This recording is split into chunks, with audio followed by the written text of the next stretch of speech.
बिस्मिल्लाहिर्रहमानिर्रहीम। अस्सलाम वालेकुम नाजरीन, मैं हूं फैयाज़ राजा और आप देख रहे हैं लाज न्यूज़। नाजरीन, वफाकी वज़ीर रेलवे शेख रशीद अहमद को पाकिस्तानी सियासत का भेदी कहा जाता है। जनाब शेख रशीद अहमद ने माजी में एक किताब लिखी फ़र्जंदे रावलपिंडी के नाम से, तो उस किताब को बड़ी शोहरत हासिल हुई। इन दिनों जनाब शेख रशीद अहमद साहब की एक और किताब जो है वो मंजर आम पर आने को तैयार है और उस किताब का नाम है लाल हवेली से अक़वाम मुत्तहिदा तक। इस किताब के अंदर शेख रशीद ने पाकिस्तान की सियासत के हवाले से कई अहम इंकशाफात किए हैं। शेख रशीद की ना सिर्फ सोशल मीडिया के ऊपर बल्कि प्रिंट और इलेक्ट्रॉनिक मीडिया के ऊपर भी एक अच्छी खासी फॉलोइंग है और कई लोग ये चाहते हैं कि वो अपनी ख़बर के अंदर जो है वो शेख रशीद अहमद साहब का कोट हासिल करें।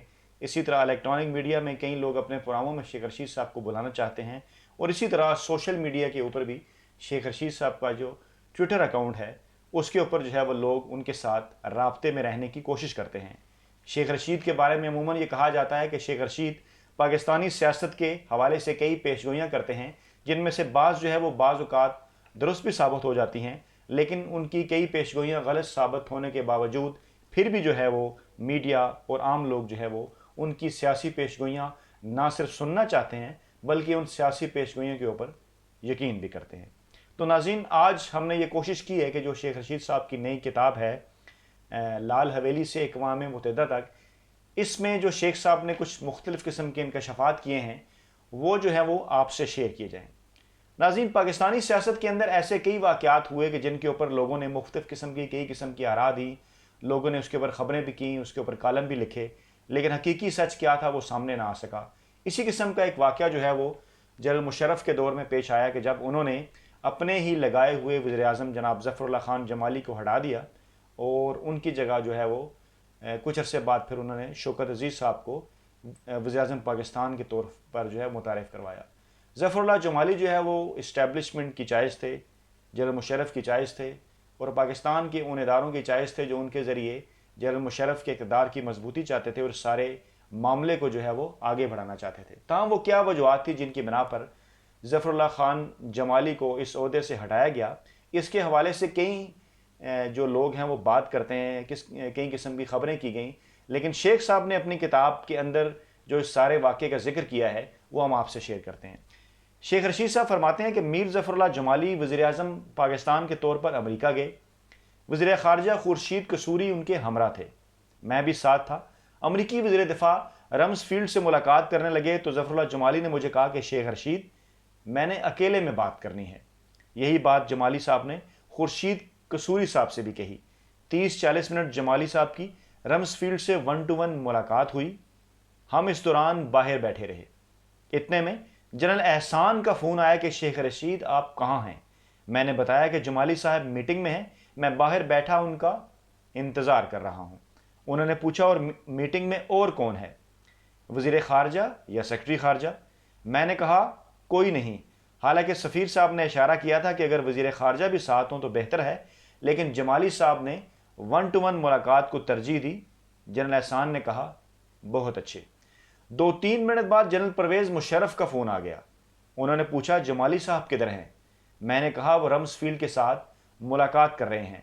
मुशर्रफ ने पूछा और कौन है?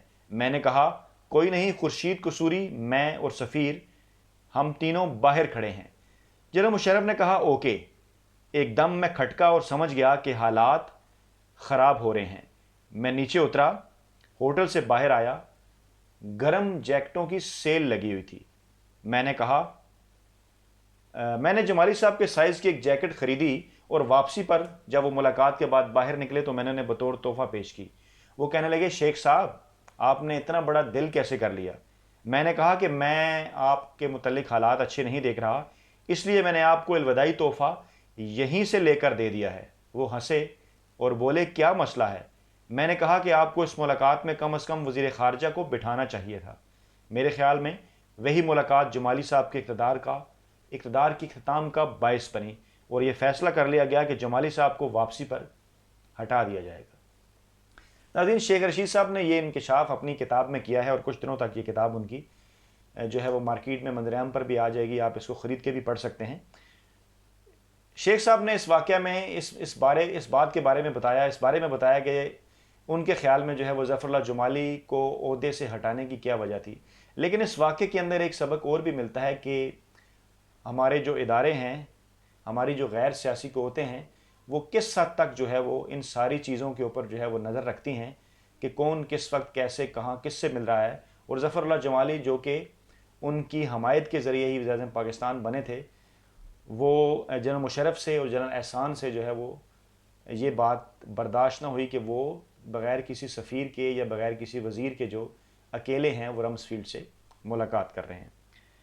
नाज़रीन, शेख रशीद साहब ने एक और इंकशाफ किया कि उनके मुतल्लिक़ आम तौर पर यह कहा जाता है कि वो कई किस्म की ख़बरें जो है वो देते हैं, और कई लोग ये सवाल उठाते हैं कि इस किस्म की ख़बरें उन्हें कौन देता है। इस हवाले से शेख रशीद साहब एक वाक़े का जिक्र करते हैं। वो बताते हैं कि कदर सईदा का एक बावर्ची था जो मुत्तहिदा अरब अमारात के शाही महल में रहता था। उसने मुझे एक दिन फ़ोन किया कि शेख साहब, बड़ी मुश्किल से आपका नंबर लिया है, यहाँ आजकल मुज़ाकरात चल रहे हैं बेनज़ीर और सदर मुशर्रफ के दरमियान। सदर मुशर्रफ ने इसी महल में बेनज़ीर से एक लंबी और तफसीली मुलाकात की जिसमें मुस्तकबिल के मामलात तय हुए।